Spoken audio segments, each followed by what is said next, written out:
തീയൊന്നും കത്തിക്കാതെ ഒരു അച്ചാർ ഉണ്ടാക്കിയാലോ? അങ്ങനെയുള്ള ഒരു 5 മിനിറ്റ് കൊണ്ട് ഉണ്ടാക്കാൻ പറ്റുന്ന ഒരു അച്ചാറിൻ്റെ റെസിപ്പിയാണ് ഇന്ന്. അപ്പോൾ എല്ലാവർക്കും നമസ്കാരം. അപ്പം നമുക്കിനി അതെങ്ങനെയാണ് ഉണ്ടാക്കേണ്ടതെന്ന് നോക്കാം.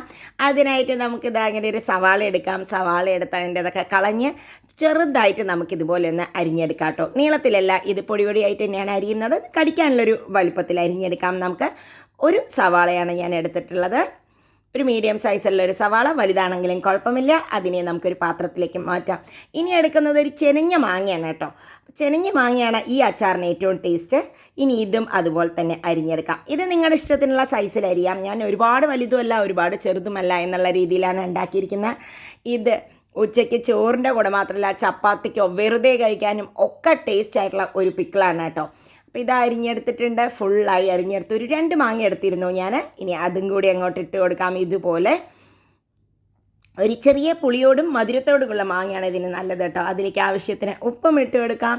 നമുക്കിനി കുറച്ച് ഒരു 1.5 ടീസ്പൂണോളം ഞാൻ മുളക് പൊടിയും കൂടി ഇട്ട് കൊടുത്തിട്ടുണ്ട് കേട്ടോ. എരിവ് നിങ്ങളുടെ ഇഷ്ടത്തിനനുസരിച്ച് ഇട്ട് കൊടുക്കാം ഇതിലേക്ക്.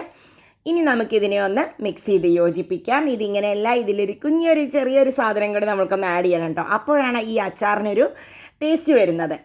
അപ്പോൾ ഇതെല്ലാം മിക്സ് ചെയ്ത് കഴിഞ്ഞിട്ടുണ്ട്. സൂപ്പറായിട്ട് ഇതിങ്ങനെ കഴിക്കാൻ നല്ല സൂപ്പർ ടേസ്റ്റാണ്. ഇനി ഇതിലേക്ക് ഒരു 2 ടേബിൾ സ്പൂണോളം വെളിച്ചെണ്ണയാണ് കേട്ടോ ഒഴിച്ച് കൊടുക്കുന്നത്. വെളിച്ചെണ്ണ തന്നെ ഒഴിച്ച് കൊടുക്കണം. അപ്പോഴാണ് അതിൻ്റെ ഒരു ഫ്ലേവറും ടേസ്റ്റും.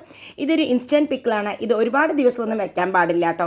ഒരു 2 ദിവസമൊക്കെ വെച്ചിട്ട് ഉപയോഗിക്കാം. കാരണം അതിൽ ഉള്ളിയൊക്കെ ഉള്ളതുകൊണ്ട് ഇതൊരു 2 ദിവസം. പക്ഷേ ഇതിവിടെ വെച്ച അന്ന് തന്നെ തീരും ഈ അച്ചാർ. അപ്പോൾ സൂപ്പർ ടേസ്റ്റുള്ള അച്ചാർ ഇതാ റെഡി ആയിരിക്കുന്നു. അപ്പോൾ എല്ലാവരും ഉണ്ടാക്കി നോക്കൂ. ഓണത്തിന് ഒരു വെറൈറ്റി ആയിട്ടുള്ള ഒരു അച്ചാർ, ഒട്ടും തീ കത്തിക്കേണ്ട, ഒന്നും ചെയ്യേണ്ടാത്ത ഒരു അച്ചാർ. അപ്പോൾ എല്ലാവർക്കും ഇന്നത്തെ ഈ റെസിപ്പിയും ഇഷ്ടപ്പെട്ടു എന്ന് ഞാൻ വിചാരിക്കുന്നു. വീണ്ടും അടുത്ത വീഡിയോയിൽ കാണാം. ബൈ. Thank you.